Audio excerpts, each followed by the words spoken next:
For all the mid laners out there, we at SkillCap figured we should make a comprehensive macro guide. We'll be covering everything ranging from the early laning phase, mid and late game macro, how to adapt based on the types of mid laner you play, and much more. So let's not waste any time and jump right into things. So, kicking things off with laning. One thing we have to address is that mid lane can be very different from every other role in terms of early macro.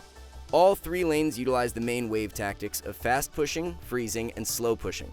But in mid lane, two of these in particular are not nearly as effective as time goes on.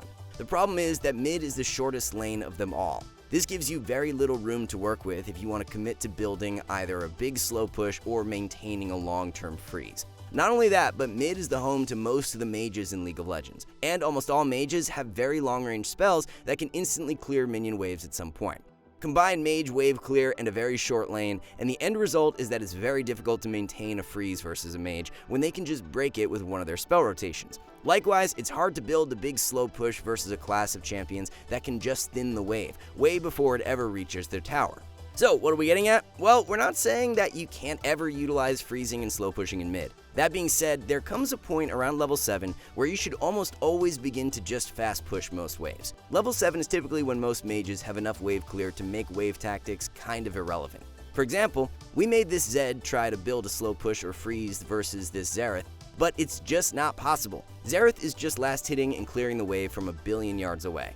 Of course, we're using Xerath as an example, who is one of the highest ranged mages in the game. But the point here is that many mid lane mages can play very similarly, which is why freezing and slow pushing are so ineffective after a certain point versus mages. So sadly, in a lot of mid matchups, you can't abuse some of the best wave tactics that top and bot laners can. However, you can get way more value out of fast pushing in mid than in any other lane. Top and bot laners are only able to impact one side of the map if they fast push waves, which makes it on average much less useful for them. Mid, on the other hand, has access to the entire map if they so choose. This is why fast pushing is by far the most common mid lane tactic in the current metagame. If your opponents are not contesting you at all on the wave, then you should be abusing the fact that they'll be late to every play and that you'll get there first. Doing so constantly will give your teammates a numbers advantage in whatever situation is happening on the map at the moment. Also, keep in mind that you don't have to get fancy and score kills or objectives off every wave push. Having priority and moving after a wave can let you do a variety of map impacting things. It could be as simple as clearing a ward, or just placing deep vision to scout the enemy jungler's movement. Another high value part of fast pushing is that from your opponent's perspective, you go into the fog of war for about 20 seconds or so. You may not think about this, but from your opponent's perspectives, this is very annoying. You could be moving either top or bottom, and the enemy laners have to respect that. Just by pushing or hiding in fog of war, you could be causing the enemy top or bottom to have to back off and concede maybe 2 to 3 minions until you show back up in mid. In a way, you can help win your teammates' lanes even if you don't actually go help them. And of course, if they're not respecting your roam potential, then you just go down there and kill them. This is way more common in lower elos. This is why if you're winning mid, you should definitely look to pick up a control ward at some point and place it in the river towards the side of the map that you're roaming towards more often. It just makes every fast push you do that much more effective, since your opponents won't know what you're up to in the fog of war. That all being said, there are multiple different champions in mid. While slow pushing and freezing aren't that great versus typical mages, there's another class of champions you'll find in mid usually, melee assassins. While mages are able to interact and instantly clear waves from far away, most melee mid laners cannot do that. This means that our level 7-ish rule of beginning to only fast push is not entirely relevant if you're versus a melee champion. Slow pushing and freezing versus these types of characters can be very effective, since they have a hard time dealing with these wave strategies. That being said, keep in mind that most melee mid laners tend to favor roaming quite a lot, so committing to wave strategies like freezing can be a bit risky versus something like a Katarina, for example. Yes, you'd be denying her minions, but you'd just be allowing her to roam and potentially score kills on your side laners. So keep in mind if you do want to freeze or slow push versus melee mid laners in mid after level 6 or so, that you should meet certain criteria. 1, you should probably have adequate vision so that your teammates would instantly be aware if they're roaming. This way you can punish them with your wave tactic with no risk to your teammates' lives. 2, you can also do so if your opponent's roams aren't that threatening in the first place. For example, let's say Yasuo roaming towards side lanes with no knockups. It's very unlikely he gets much done, so it might be okay to freeze in that scenario. If you do not trust your teammates to not die to roams though, then yeah, after level 7, just keep following the permanent fast pushing tactic. Keep that assassin under their tower where they can't get kills. Before we jump into the mid and late game though, if you want to improve fast and get the rank you've always wanted, then go to skillcap.com. Stop wasting your time grinding thousands of games only to see no progress. With premium courses for every role and skill taught by the best players, Skillcapped is the perfect platform to help take your game to the next level. Take our wave control course. While you wait for your next game to start, you can learn freezing, fast pushing, slow pushing, bouncing waves, the list goes on, all in just a few minutes to maximize your improvement rate.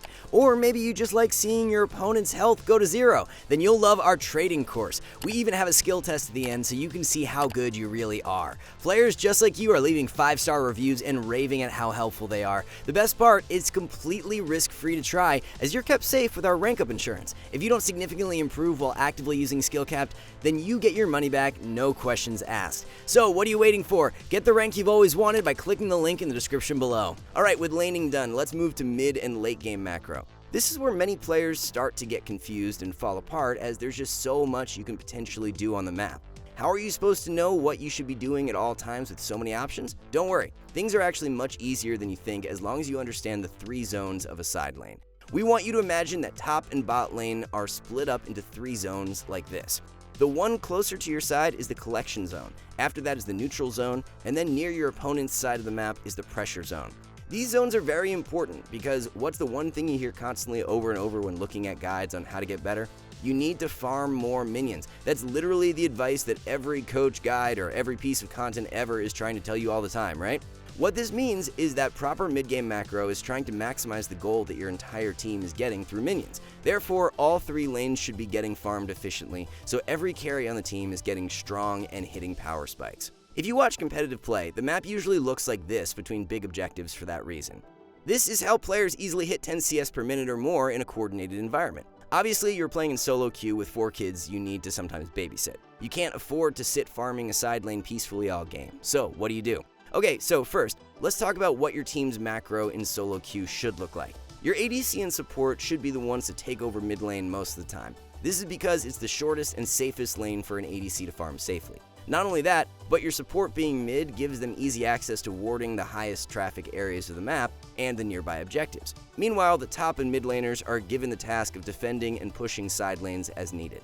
Tops and mids tend to be a little bit more self-reliant, which is why they can typically venture off on their own to the sides of the map. Cool, so what does this mean for you as a mid laner? Let's start with the most basic thing you can do, and then we'll get into some more tactics. Remember our 3 zones, the collection, neutral, and pressure ones we introduced? The simplest one to talk about is the collection zone.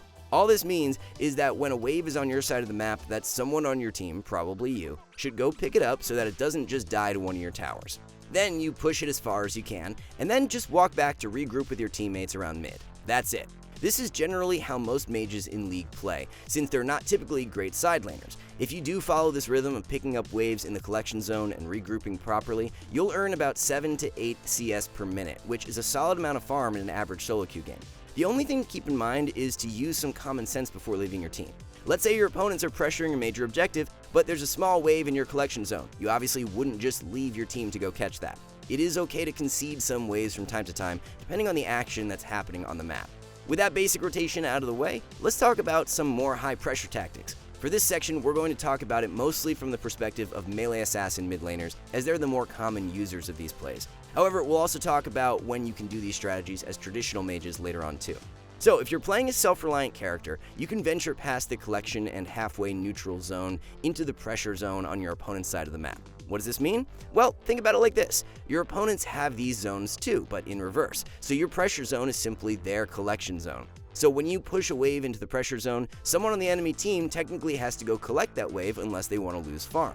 There's a lot of different outcomes and strategies that you can employ here. So first, let's talk about what happens if someone does respond to your push. The most common tactic you'll utilize is a crash into collapse. The point of crashing a wave into the pressure zone is that it makes someone on the enemy team have to split off to go catch it. This gives you a great opportunity to move to another area of the map to potentially force a numbers advantage fight while an enemy player is stuck farming that wave. What is very nice about this tactic for mid lane assassins specifically is that since you're already really pushed into enemy territory, it gives you a natural flank angle as you rotate over to your team. This might give you perfect positioning when engaging a team fight. The one thing to keep in mind is that this isn't guaranteed to result in a favored fight every single time. You'll often push and collapse, but the enemy team will respect your play. But the point is that there is no harm in trying, so doing this play constantly will eventually pay off. Not only can you rotate, but you could also just kill the person coming to defend your push. You're an assassin, therefore it makes sense that you can take 1v1 duels to score easy kills if you're strong enough. Do keep in mind that because this is a possibility, that the enemy team may send multiple people to try and stop you from pushing and killing their teammates. To deal with this, there's a very important thing that you need to keep in mind. Take a look at how this Sylas proceeds as he gets into the pressure zone. He scouts his own teammates and notices that none of them are pressuring the map yet. Because of this, he does not keep pushing and instead just waits for his teammates to be in position. This is super important to remember because it prevents the enemy team from sending multiple people to kill you. If your teammates are already in position, they'll be able to cross-map towers or an objective while you die. If they're not in position, well, you'll just die for free. You have to wait for your teammates before you push into the pressure zone or things will go terribly for you. The results in this Sylas game speak for themselves. Because he waited for his teammates to put pressure before pushing forward, look at what's happening on the map when multiple players collapse onto him. Top and mid are being pressured by Tryndamere or a minion wave. Not only that, but his own teammates are able to collapse to this fight to help him out towards the tail end of it. Alright, moving on. So, what happens if the enemy team don't send someone to defend after you pushed a wave into the pressure zone? The first obvious answer is to just take the tower, unless the enemy team is threatening something like Dragon or Baron. If no one is defending you, then obviously taking free towers is good. Basically, the only thing you don't want to do is to rotate and fight a fair 5v5 while the enemy team is still grouped. Think about it. The enemy team is bleeding farm in their side lanes by not responding. Why would you throw that advantage away in a random coin flip 5v5? By doing nothing, you're already winning since they'll begin to fall behind in gold and experience. And that's basically all there is to macro. Those pressure zone tactics are quite powerful and very simple to execute. The problem with macro isn't that it's super complicated. It's more so that players don't know when they can actually abuse these tactics. If you're not playing a split pushing champion, then how do you know when it's safe to push up so aggressively? To answer that, let's just talk about what makes a good split pusher in the first place. Typical side laners generally have one or both of these following qualities that allow them to pressure so well. The first quality you look for in a character before they split push is their dueling potential. Players instantly think of champions like Jax or Fiora who can 1v1 anyone who comes their way. This is why those champions are always found in top or bot lane split pushing away. But all that means is that if you're fed enough to duel others, then you can just as easily split push on even standard mages. For example, this Victor is quite fed and has rushed a Banshee's Veil with all his extra gold. The enemy team may have scary assassins like Akali and Katarina, but Victor is confident he can easily duel them with his magic resist purchase.